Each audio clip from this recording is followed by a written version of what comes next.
Започна реконструкција на најголемиот граничен премин на македонско-бугарската граница ДВ-Баер, дел од коридорот 8. Вкупната вредност за изведба на првата фаза од проектот е 96 милиони динари.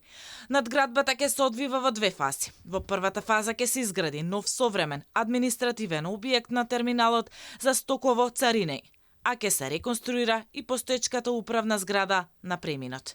Премиерот вели дека ова е првиот чекор во инфраструктурните проекти за експресни патишта и ветува градежна инфраструктурна офанзива.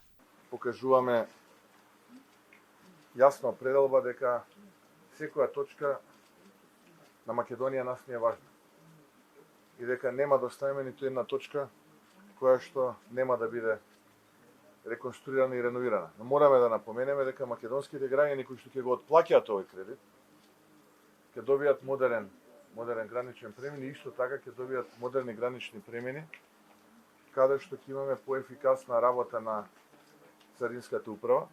Експресниот пат Ранковце-Крива Паланка е во завршна фаза, а овој пат ќе биде поврзан со автопатот Скопје-Куманово. Според вице-премиерот и министер за транспорт Александар Николовски, на овој начин од главниот град до ДВ-Баер ќе се стигнува за околу 1 час.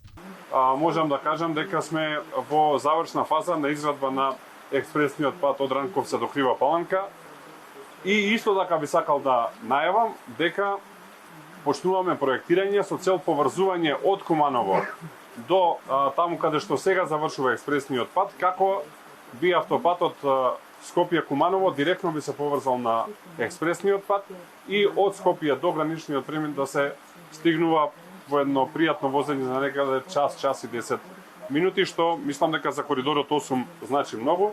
Средствата за реконструкција на ДВ-Баер се обезбедени со заем од Светската банка. Овој проект ќе олесни трговијата и транспортот во Западен Балкан, а ќе се засилат и контролите на царинскиот терминал.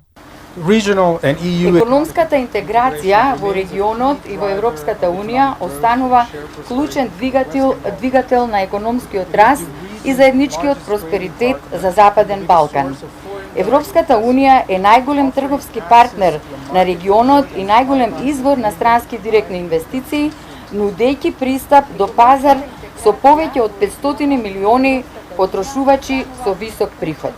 Царинските службеници почнуваат попрофесионално да ги вршат своите работи. Ние во Куманово велиме можеби стравот лојзето го брани, меѓутоа резултатите почнуваат да стануваат видливи.